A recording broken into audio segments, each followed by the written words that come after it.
in the field of train and passenger information system. I mean in the scope of more precisely on all the things which are in relation with passenger comfort and safety. Right, so today we are going to talk about the interoperability and multimodality in public transport system. I would like to say also that this system, no. Okay, it's a bit too fast. Too fast, Sebastian, too fast. Okay, sorry. Yeah. Yeah, so in public transportation system, yeah, we are going to talk about the interoperability and multimodality in public transport system. I'm sure this is something that you are very familiar with, and even more after the nice presentation we had yesterday. Nevertheless, we are also going to focus on the IT system. So IT system means also stands for the information technology. So this is all the functions which are in relation with again with the comfort and the safety of the passengers. Okay. The next slide, please. Next slide. So with the evolution of radio communications and new electronic devices, we got more and more requests to install on board different services, connected services. So these requests came one by one first. So we can move to the next slide. And then we saw more and more requests for these connected devices and services. So that's why first we tried to install one system, and we bring this system with all the bricks that are network, wireless communications, or several systems that are needed and common to many other systems. But the thing is that as we got requests one by one, we were issuing tenders for the whole system, and then we didn't take into account the compatibility to include a new system on top of what we got. So we ended up with several silo systems, making it very difficult to manage. And we had very deep difficulty to integrate them, because more and more system needs more and more room in the train. We have these weight problems, all these kind of things. So we can move to next slide, please. So we ended up really in a nightmare, because it was not easy to maintain, not easy to upgrade. So then we decided, next slide please, to initiate a common platform that is based on IP and that has standardized interfaces, so that we can easily add new services on top of this system, and this could bring some flexibility. So this was a really first positive step, but this is not the only one, because railway is not the only stakeholder in public transportation systems. So we really need to take into account the whole ecosystem, not only railways, but also more urban focused transportation systems. Okay, so now let's have a look on how the public transport is organized. So first of all, we have to consider what we name the PTO. This is public transport operators. So today they are managing all type of and range of fleet vehicle. We are not talking about only a bus, tram, and urban rail. They have also to manage also the rail system. So the problem is that they have also to deal with the data exchange. They need to collect the data from the train, from the whole mode of transport, in order to have a very seamless data for the passengers and for the operators. And today this is not the case. This is not the case because we don't have an harmonized data exchange between the vehicles, between the trains and vehicles and their system. So we really need to have a focus on the way to harmonize the data with some standards. I'm sure also that you have been already facing to that issue.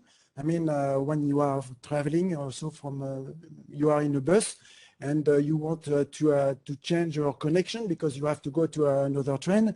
So this is very difficult now because you don't have access to the, for instance, to the platform, so next platform or the time departure. So this is really a nightmare. So for an operator would like to have a very seamless data from all the mode of transportation.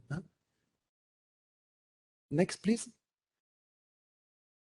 And now, yes, let's have a look on how the public transport is organized. So in a very simplified way, this is more complex, but this is just to give you some insights about the organization. So first of all, we have what we call the PTA. This is public transport authorities who offer the, all different kind of transportation for the travelers, for every kind of transportation.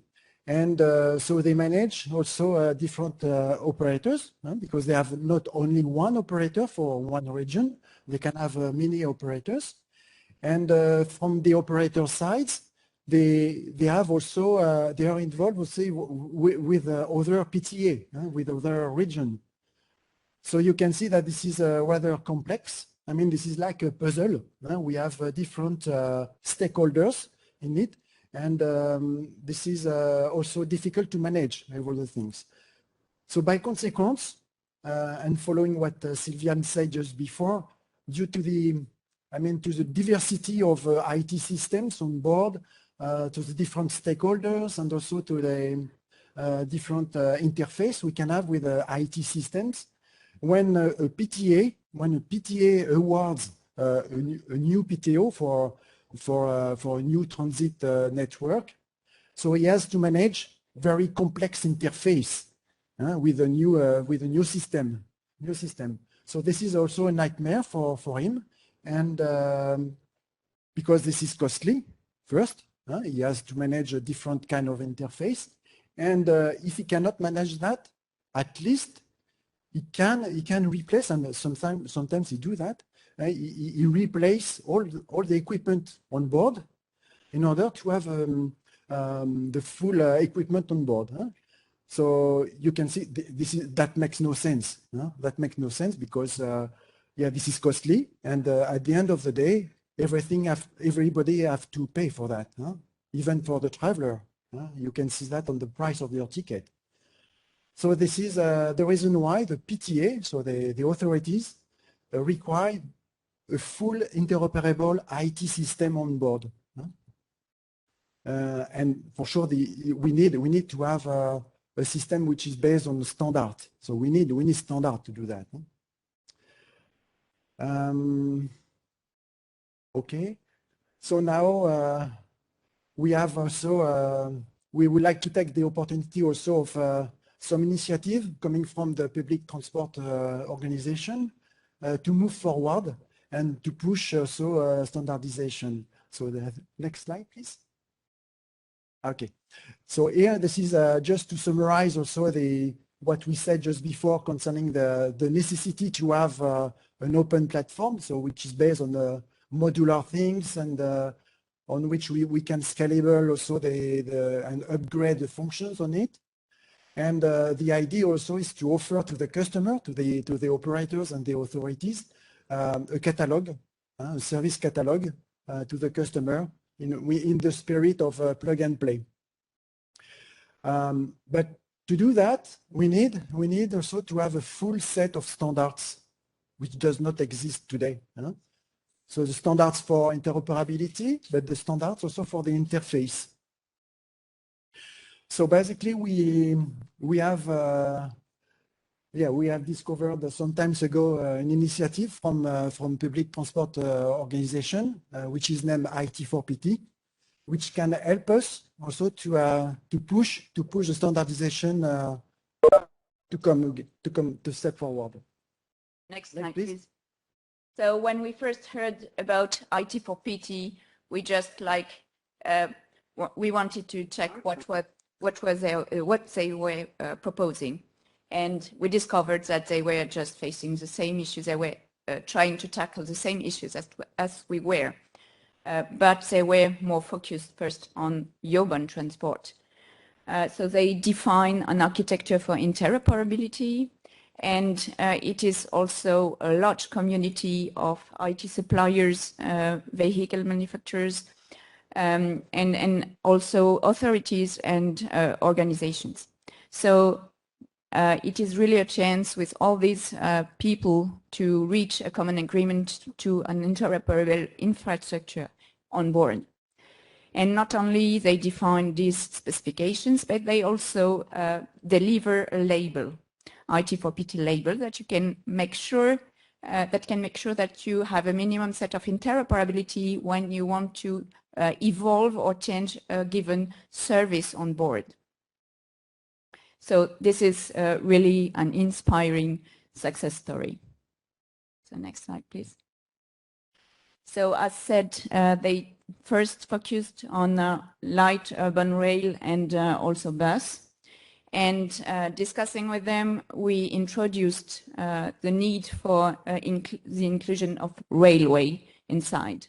So we created AV Rail working group, and with some operators and authorities, we defined some requirements, and now they are handed over to the technical working groups for implementation in the specification. So. Yeah, and the next step also is to define a full set of standards, as we say. So here we have, regarding the IEC standardization, I can tell you that they have been frozen for a while. Today, it does not exist standards for OMTS or for the IT systems. They are even more old-fashioned, or they have not been created.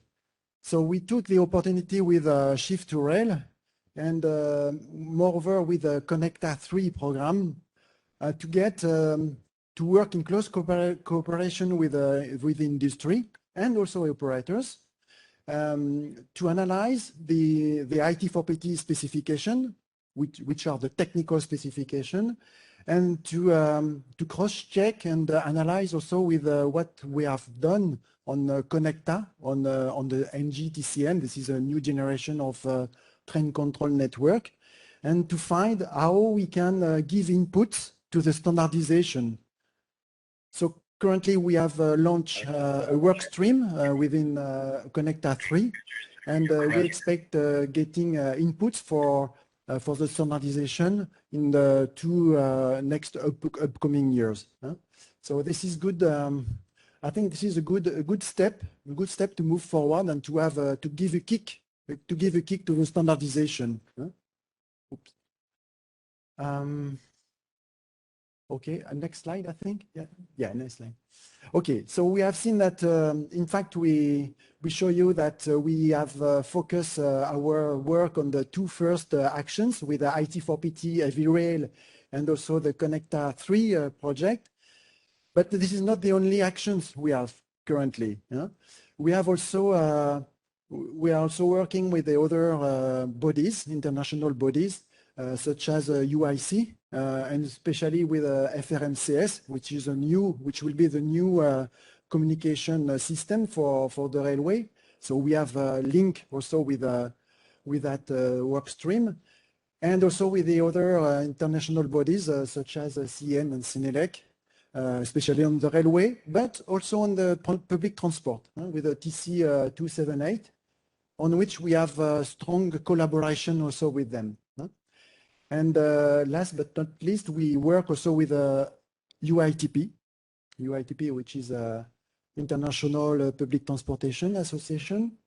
And we work on for instance, with the project Data4PT, which is a way to develop also new specification for the back office, to exchange data between the operators and the authorities. So by the way, you can see that we pave the road also to get a full set of standardization for the IT systems This is a strong collaboration between all the parties, and yeah, so for the benefit of all the industry. Okay, next, please. So to sum up with, so just some ideas about what we said. So first of all, we need really an open platform for the railways, for the IT systems on board. Regarding the standards, we are still in progress. So, but this is really important to get full standards. We have also we need to harmonize also the communication train to ground communication as well, because we need also to have a seamless data exchange between for the operators. And at the end of the day, so IT for PT is really needed. This is, I mean, the key factor of success of getting all these standards for the benefit of everybody, for the industry, and also for PTA and PTOs. So I would say, yeah, please join. This is free. You can join IT for PT. I mean, railway industry, but also operators for sure. This is a really collaborative work stream, and we need all of you to get to make it happen. In fact, so you can visit also the website IT for PT, and you will get all the information. Okay, thank you very much. That's the end.